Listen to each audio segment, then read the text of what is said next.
My name is Deepika Sahu and I am lecturer in Bharati College of Pharmacy. We are studying subject pharmaceutical jurisprudence. ठीक, हम कौन सा subject पढ़ रहे हैं? फार्मास्यूटिकल jurisprudence का सब्जेक्ट पढ़ रहे हैं, जिसमें हम कौन सा टॉपिक देखेंगे अपना, तो फार्मेसी एक्ट 1948। ठीक, जैसे कि मैंने आपको अपने प्रीवियस वीडियोस में भी बता चुकी हूँ कि फार्मेसी एक्ट क्या होता है और इसे फार्मेसी एक्ट 1948 क्यों कहा जाता है, क्योंकि फार्मेसी एक्ट जो है वो 4 मार्च 1948 को इनैक्ट किया गया था। इसी वजह से इसे फार्मेसी एक्ट 1948 के नाम से जाना जाता है। ठीक, अब इनके ऑब्जेक्टिव्स क्या क्या हैं, तो फिर practice and profession of pharmacy को रेगुलेट करने का इनका है, फार्मेसी इंस्टीट्यूशंस को, फार्मेसी एजुकेशन को, रजिस्ट्रेशंस को, ये सारी चीज़ें कैसे मेंटेन करनी है, ये सब कुछ इनके ऑब्जेक्टिव्स हैं। ठीक, तो क्या क्या ऑब्जेक्टिव्स है ये आप मेरे प्रीवियस वीडियोज़ में जाकर देख सकते हैं। उसके बाद फिर मैंने आपको डिफरेंट डेफिनेशंस बताए हैं कि रजिस्टर्ड फार्मासिस्ट हम किसे कहते हैं, सेंट्रल काउंसिल जो है वो कहाँ है, एग्जीक्यूटिव कमिटीज़ कौन होते हैं, रेपाट्राइट्स कौन होते हैं, डिस्प्लेस्ड पर्सन्स कौन होते हैं और मेडिकल प्रैक्टिशनर कौन होते हैं। ठीक, इसके बाद फिर हम फार्मेसी काउंसिल ऑफ इंडिया के बारे में देख रहे थे कि फार्मेसी काउंसिल ऑफ इंडिया क्या होता है। एक तरीके का ये स्टैट्यूटरी बॉडी है, यानी कि यहाँ पर ग्रुप ऑफ बॉडीज़ जो है वो बनाई गई हैं जो कि फार्मेसी काउंसिल ऑफ इंडिया के मेंबर्स होते हैं। ठीक, इस फार्मेसी काउंसिल ऑफ इंडिया को हम सेंट्रल काउंसिल के नाम से भी जानते हैं, जिन्हें अंडर फार्मेसी एक्ट 1948 के अंडर पे जो है इन्हें कॉन्स्टिट्यूट किया गया है। सबसे पहला फार्मेसी काउंसिल ऑफ इंडिया जो है वो 1949 पे बनाया गया था और उसके बाद से हर 5 साल में जो है ये इसका रिकॉन्स्टिट्यूशन होते जाता है।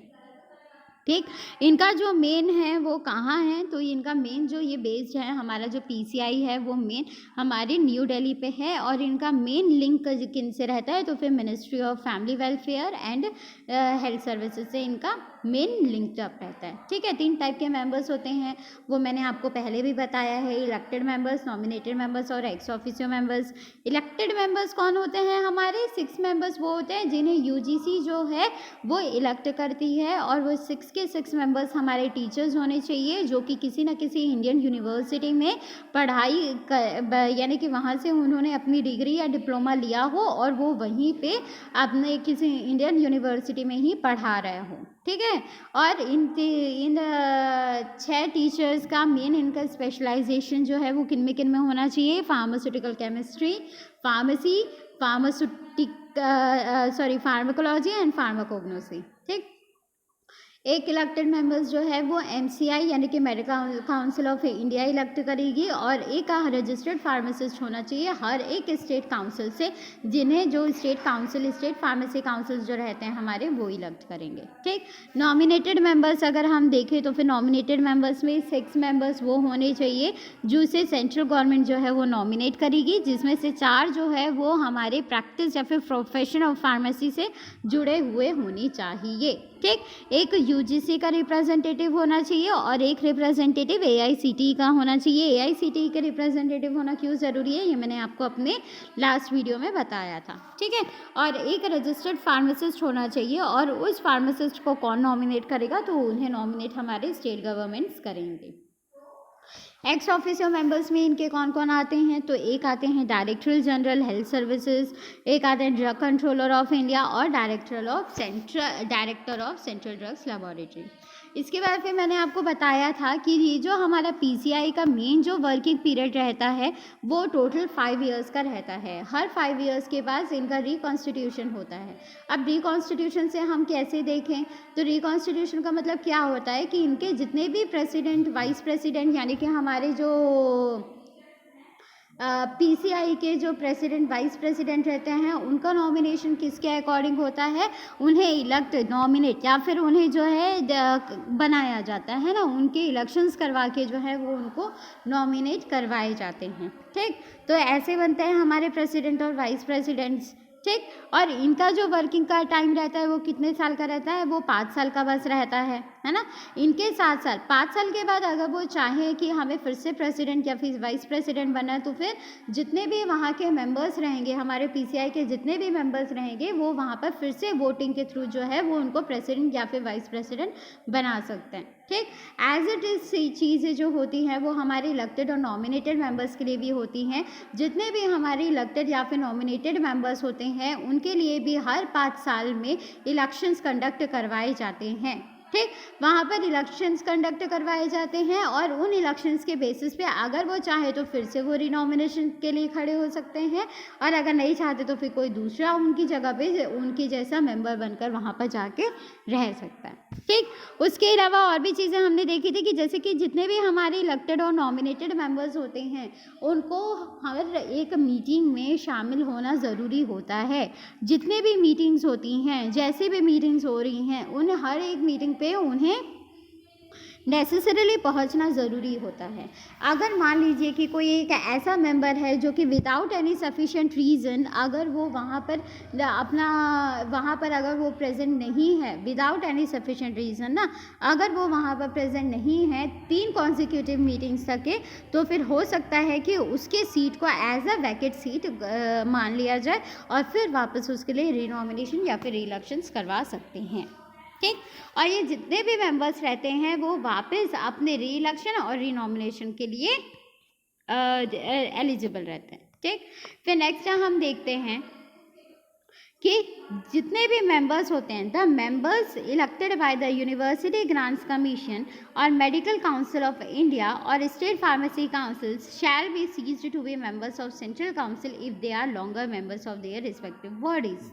ठीक, जितने भी हमारे उसके मेंबर्स थे, जितने भी हमारे इलेक्टेड या फिर हमारे जितने भी नॉमिनेटेड मेंबर्स थे, ठीक है, तो उसमें कैसा वो जो है उन्हें यूनिवर्सिटी ग्रांट कमीशंस ने भेजे हैं, जितने भी हमारे इलेक्टेड मेंबर्स थे, है ना, वो हमारे एमसीआई के हो चाहे वो हमारे स्टेट फार्मेसी काउंसिल से जुड़े हुए हो, अगर वो लंबे समय तक के अगर वो हमारे स्टेट फार्मेसी काउंसिल से या फिर हमारे मेडिकल काउंसिल ऑफ इंडिया से मेडिकल काउंसिल से अगर वो जुड़े हुए हैं, तो फिर वो वहाँ पर एज अ रेस्पेक्टिव बॉडी वहाँ पर वो वहाँ के मेंबर्स बन जाते हैं।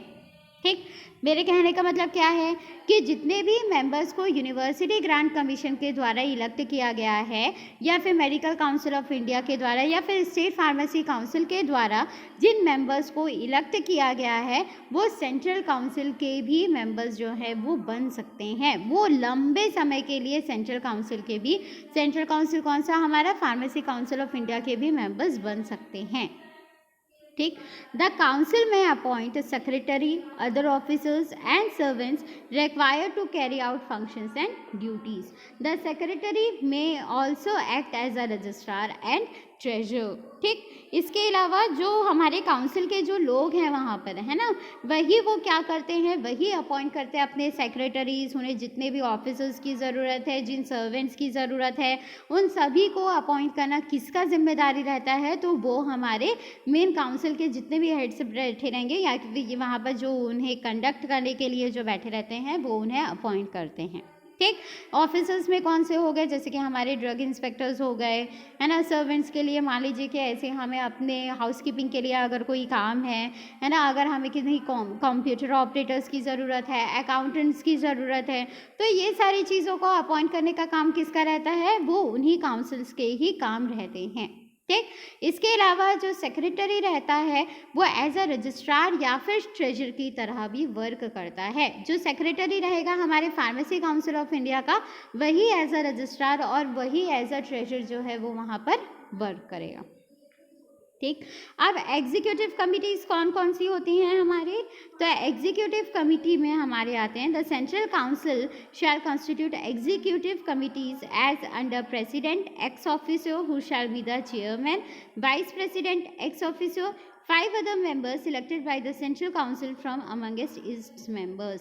अब हमारे एग्जीक्यूटिव कमिटी में कौन कौन से मेंबर्स प्रेजेंट होते हैं, यानी कि एग्जीक्यूटिव कमिटी या एग्जीक्यूटिव मेंबर्स किनको बनाया जाता है, तो एक होते हैं हमारे प्रेसिडेंट, ठीक। प्रेसिडेंट जो पहले हमारे प्रेसिडेंट रह चुके हैं, जो कि पहले से थे, है ना, रहे हुए थे, जो प्रेसिडेंट थे उनको एज ए एग्जीक्यूटिव मेंबर वहाँ पर बैठाया जाता है, या फिर जो वाइस प्रेसिडेंट है उनमें से किसी एक को वहाँ पर as a executive committee member बैठाया जाता है, या फिर जितने भी मेंबर्स रहते हैं, है ना, जितने भी मेंबर्स रहेंगे उसमें से 5 को खुद ब खुद सेंट्रल काउंसिल जो है वो उन्हें इलेक्ट करके, और मेन किन को इलेक्ट करता है, वो जो लंबे समय से जो वहाँ पर काम करते आ रहे हो, जो लंबे समय से वहाँ के मेंबर्स होंगे, उन्हीं में से वो 5 मेंबर्स को इलेक्ट करके जो है वो एग्जीक्यूटिव कमेटी में बैठाएगा।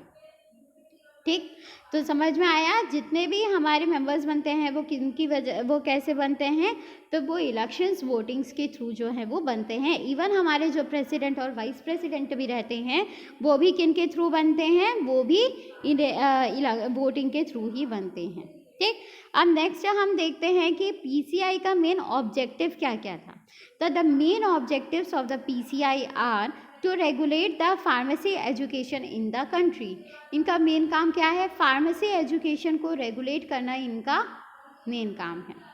ठीक, कैसे करेंगे ये फार्मेसी एजुकेशन को ये रेगुलेट करेंगे। फार्मेसी एजुकेशन में कैसे आ जाते हैं हमारे, तो हमारे जितने भी इंस्टीट्यूशंस आ रहे हैं उन इंस्टीट्यूशंस को हम अगर उन्हें अप्रूवल चाहिए तो फिर हम उन्हें कौन से बेसिस पे अप्रूवल दें, वो कोर्सेज वहाँ पर परफेक्टली चल रही हैं कि नहीं चल रही हैं, उनको कैसे करें, क्या सब्जेक्ट पढ़ना है हमें। अगर हम डिप्लोमा का कोर्स कर रहे हैं तो हमारे ईयरली बेसिस पे कौन कौन से सिलेबस होने चाहिए, अगर हम डिग्री कोर्स करें तो फिर सेमेस्टर बेसिस पे कौन कौन से हमारे कोर्स होने चाहिए, है ना। तो इस तरीके से जो एक फार्मेसी एजुकेशन को मेंटेन करना है, उनके स्टैंडर्ड्स को जो मेंटेन करना है, वो इनका मेन ऑब्जेक्टिव रहता है। किसका, पीसीआई। पीसीआई मतलब कि फार्मेसी काउंसिल ऑफ इंडिया वालों का ये मेन ऑब्जेक्टिव रहता है। उसके अलावा to allow the registration as a pharmacist under the pharmacy act. अब फार्मेसी एक्ट बनाया गया, उसके अंदर पे पीसीआई कॉन्स्टिट्यूट करे गए। पीसीआई कॉन्स्टिट्यूट जो है वो एक सेंट्रल काउंसिल बनाने के साथ साथ जितने भी हमारे स्टेट थे उनके हर एक स्टेट पे भी जो है वो हमारे पीसीआई को वो बनाया गया है। मतलब कि हर एक स्टेट के खुद के फार्मेसी काउंसिल्स होते हैं, है ना। तो इसमें क्या होता है, इसमें हमें ये चीज़ मेन देखना पड़ता है कि आखिर इनका जो रजिस्ट्रेशन हो रहा है ना, टू अलाउ द रजिस्ट्रेशन अगर हम किसी भी एक फार्मेसी स्टूडेंट का कर रहे हैं तो हम कौन से बेसिस पे कर रहे हैं, ये इनका मेन काम होता है। ठीक, सेंट्रल काउंसिल में भी हमारा नाम जो है वो वहाँ पर एज अ फार्मासिस्ट रजिस्टर्ड होता है, लेकिन उससे पहले वो कहाँ हो रहा है, स्टेट फार्मेसी काउंसिल्स में हो रहा है।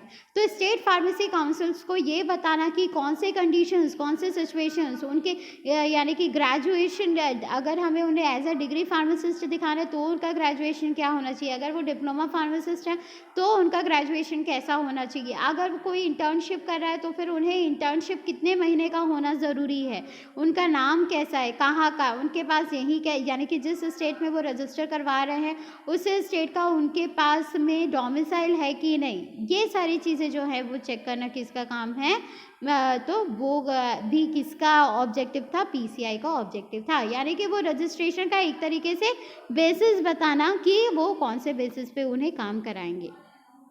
ठीक, उसके अलावा to regulate the profession and practice of pharmacist, जैसे कि मैंने आपको पहले भी बताया था, to regulate the profession of and practice of pharmacy, मतलब कि जितने भी फार्मेसी प्रोफेशन से जुड़े हुए लोग हैं और जितने भी प्रैक्टिस में हैं फार्मेसी के, उन सभी को रेगुलेट करना जो है वो काम भी किसका है, पीसीआई का है। तो पीसीआई में हमें जो है वो मेन हमारा जो, अगर हम एग्जाम पॉइंट ऑफ व्यू से देखें तो फिर यही है, हमें ये याद रखना है कि पीसीआई को सेंट्रल काउंसिल ऑफ इंडिया के नाम से भी, सेंट्रल काउंसिल के नाम से भी जाना जाता है। 1949 में फर्स्ट हमारा पीसीआई कॉन्स्टिट्यूट हुआ था फार्मेसी एक्ट के अंतर्गत। हर 5 साल में जो है इसका रिकॉन्स्टिट्यूशन होता जाता है। ये मेन जो है वो न्यू दिल्ली पे बेस्ड है और इनका मेन लिंकअप जो है वो मिनिस्ट्री ऑफ फैमिली वेलफेयर और हेल्थ सर्विसेज से रहता है। 3 टाइप के मेंबर्स होते हैं, इलेक्टेड, नॉमिनेटेड और एक्स ऑफिशियो। इलेक्टेड मेंबर्स जो रहते हैं उनमें यूजीसी, एमसीआई और जो स्टेट फार्मेसी काउंसिल्स रहते हैं वो उनको इलेक्ट करके भेजते हैं। नॉमिनेटेड मेंबर्स में मेन जो रहते हैं वो हमारे सेंट्रल गवर्नमेंट, यूजीसी, एआईसीटीई और स्टेट गवर्नमेंट्स का काम रहता है। एक्स ऑफिशियो मेंबर्स हमारे director general health services, drug controller of India और director of central drugs laboratory के मेंबर्स एक्स ऑफिशियो मेंबर्स आते हैं। हमारे यही जो एक्स ऑफिशियो नॉमिनेटेड और जो इलेक्टेड मेंबर्स रहते हैं वो क्या करते हैं, अपने वोटिंग के थ्रू वो क्या करते हैं, एक प्रेसिडेंट और वाइस प्रेसिडेंट, अपने अंतर में से वो एक प्रेसिडेंट और वाइस प्रेसिडेंट चुनते हैं। और वो प्रेसिडेंट और वाइस प्रेसिडेंट का जो वर्किंग ईयर रहता है वो सिर्फ और सिर्फ 5 ईयर्स का होता है। ठीक, 5 ईयर्स का उनका वर्किंग ईयर रहता है। उसके बीच में वो जो भी चेंजेस लाने हैं, जैसे भी चेंजेस लाने हैं वो उन्हें ला सकते हैं। ठीक है, लेकिन उन्हें भी उन्हें भी रूल्स के अंडर में ही रहकर वर्क करना पड़ता है। सेम चीज़ जो है वो इलेक्टेड और नॉमिनेटेड मेंबर्स के लिए भी रहते हैं कि जो इलेक्टेड और नॉमिनेटेड मेंबर्स रहते हैं उनका भी वर्किंग ईयर 5 ईयर्स का ही वर्किंग ईयर रहता है उनका भी। और उसके बाद अगर वो रीइलेक्ट या रिनॉमिनेट होना चाहते हैं तो फिर वो फिर से वहाँ पर खड़े हो सकते हैं।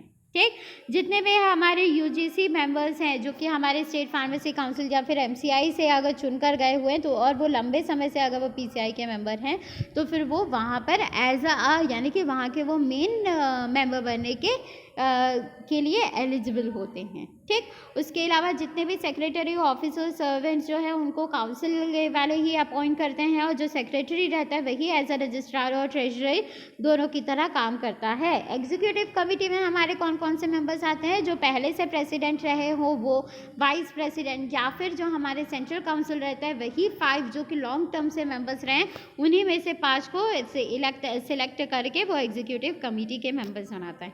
इनके ऑब्जेक्टिव्स क्या क्या हैं, to regulate the pharmacy education in a country, allow the registration as a pharmacist under the pharmacy act और to regulate the profession and practice of pharmacy. ठीक, ये इनका मेन है। नेक्स्ट अब हम अपने अगले वीडियो में देखेंगे। Thank you.